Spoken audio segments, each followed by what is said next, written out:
అందరికీ నమస్కారం అండి. ఈరోజు మనం భాగవత కథలలో క్షీరసాగర మథనం కూర్మ అవతారం గురించి చెప్పుకుందాం. దేవలోకానికి అధిపతి ఇంద్రుడు. ఇంద్రుడు ఒకనాడు తన ఏనుగును ఎక్కి తిరుగుతున్న సమయంలో విష్ణువును సందర్శించుకుని వస్తున్న దూర్వాసుడు ఎదురుపడ్డాడు. దూర్వాసుడు ఇంద్రునికి ఒక తులసిమాలను బహుకరించాడు. ఇంద్రుడు అహంకారంతో ఆ తులసిమాలను నిర్లక్ష్యంగా స్వీకరించి తన ఏనుగుకు అందించాడు. అది ఆ మాలను దూర్వాసుని ముందే కాళ్ల కింద పడవేసి తొక్కేసింది. ముక్కోపి అయిన దూర్వాసుడు ఆ సన్నివేశానికి మండిపోయాడు. ఇంద్ర, అహంకారంతో కళ్ళు మూసుకుపోయి ప్రవర్తిస్తున్నావు. విష్ణుమూర్తి ప్రసాదితమైన తులసిమాలను బహుమతిగా ఇస్తే దానిని శిరస్సున ధరించకుండా నేలపై పడవేసి ఏనుగుతో త్రొక్కించి అవమానించావు. ఏ అహంభావంతో ఈ పని చేసేవో ఆ అహంభావం నీకు నశిస్తుంది. ఏ అధికార గర్వంతో ఈ నైత్యానికి ఒడిగట్టేవో ఆ అధికారం నీకు అంతరించిపోతుంది. నీ దేవతల రాజ్యం రాక్షసుల వశమవుతుంది. ఇది నా శాపం అని శపించి వెళ్ళిపోయాడు. దూర్వాసుని శాప కారణంగా క్రమంగా దేవతల శక్తి నశించింది. రాక్షసులతో జరిగిన యుద్ధంలో దేవతలందరూ ఓడిపోయారు. ఇంద్రుని అధికారం అంతరించింది. రాక్షసులు బలవంతులయ్యారు. ఇంద్రుడు రాక్షసులను జయించలేక ఓటమి భారంతో వైకుంఠం వెళ్లి మహావిష్ణువుని శరణుజొచ్చాడు. విష్ణువు అతనిని ఓదార్చి, సముద్రాన్ని మధిస్తే అమృతం వస్తుంది. ఆ అమృతాన్ని త్రాగిన వారికి చావు ఉండదు. అమృతాన్ని సాధిస్తే రాక్షసులను జయించవచ్చు. కాబట్టి అమృతాన్ని సాధించడానికి ప్రయత్నించండి. అందుకు మీ బలం సరిపోదు. కనుక దానవులతో స్నేహం చేయండి. వారితో కలిసి సముద్రాన్ని మధిస్తే మీకు అమృతం సిద్ధిస్తుంది. రాక్షసులను మోసగించి అమృతమంతా మీకు దక్కే విధంగా నేను చేస్తాను అన్నాడు విష్ణువు. దేవతలు రాక్షసులతో మంతనాలాడి పాలసముద్రాన్ని మధించడానికి ఒప్పించారు. సముద్రాన్ని మధించడానికి కవ్వంగా మందర పర్వతాన్ని తీసుకువచ్చారు. తాడుగా వాసుకిని తెచ్చారు. తలవైపు రాక్షసులు, తోకవైపు దేవతలు పట్టుకుని వాసుకిని మందర పర్వతానికి చుట్టి క్షీరసముద్రాన్ని చిలకడం ఆరంభించారు. పర్వతం సముద్రంలో మునిగిపోకుండా విష్ణువు తాబేలు రూపం ధరించి మందర పర్వతాన్ని తన వీపు మీద ధరించాడు. మందర పర్వతం మునగకుండా చేయటానికి విష్ణువు ఎత్తిన అవతారమే కూర్మావతారం. దేవతలు, రాక్షసులు పాలసముద్రాన్ని మధించడం మొదలుపెట్టారు. కొంతసేపటికి సముద్రం నుండి కామధేనువు జనించింది. దానిని మునులు తీసుకున్నారు. తరువాత ఉచ్చైశ్రవమనే గుర్రం, ఐరావతం అనే ఏనుగు ఆవిర్భవించాయి. వాటిని దేవేంద్రుడు తీసుకున్నాడు. తరువాత కల్పవృక్షం, చింతామణి పుట్టాయి. వాటిని దేవతలు గ్రహించారు. తరువాత లక్ష్మీదేవి, చంద్రుడు పుట్టారు.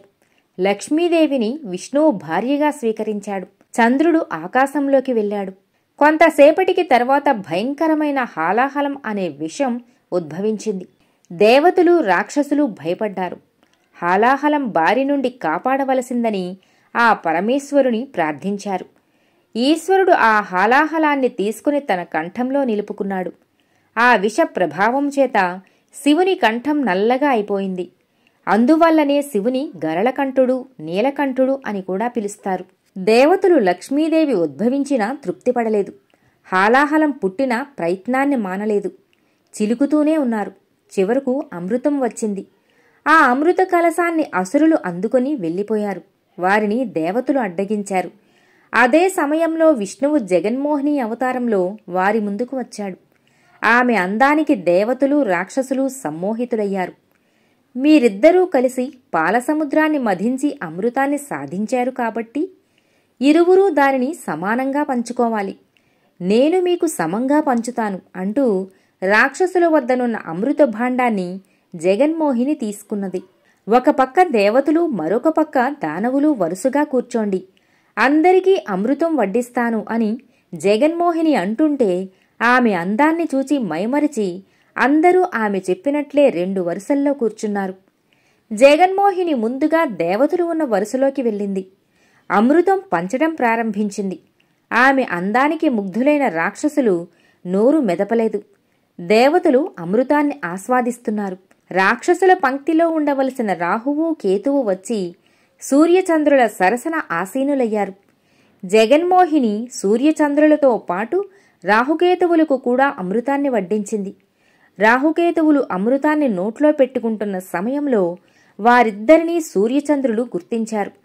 ఈ విషయం జగన్మోహినిగా ఉన్న విష్ణువుకు తెలియజేశారు. వెంటనే విష్ణుమూర్తి సుదర్శన చక్రంతో వారిద్దరి తలలు ఖండించాడు. అప్పటికే అమృతం గొంతుల వరకు దిగడం వలన రాహుకేతువుల తలలు సజీవంగా ఉండి మొండేలు మాత్రం నిర్జీవంగా నేలమీద పడిపోయాయి.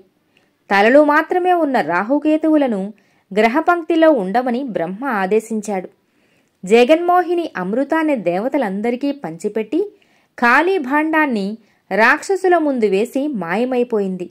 జగన్మోహిని మాయమవడంతో రాక్షసులు తమకు జరిగిన అన్యాయాన్ని తెలుసుకున్నారు. వెంటనే దేవతలతో యుద్ధానికి తలపడ్డారు. అమృతం తాగటం వలన చావు భయం లేని దేవతలు రాక్షసులతో ధైర్యంగా తలబడ్డారు. యుద్ధంలో రాక్షసులను జయించి అమరావతిని ఆక్రమించుకున్నారు. దేవతల ధాటికి ఆగలేక రాక్షసులు పాతాళానికి పారిపోయి తలదాచుకున్నారు. విష్ణుమూర్తి కూర్మావతారంతో అమృతం జనించడానికి సాయపడటంతో పాటు జగన్మోహినిగా కనిపించి దేవతలకు మాత్రమే అమృతం అందేటట్లు చేశాడు. ఆయన చేసిన పని వల్ల దేవతలంతా అమరులయ్యారు. రాక్షసుల మీద విజయం సాధించారు.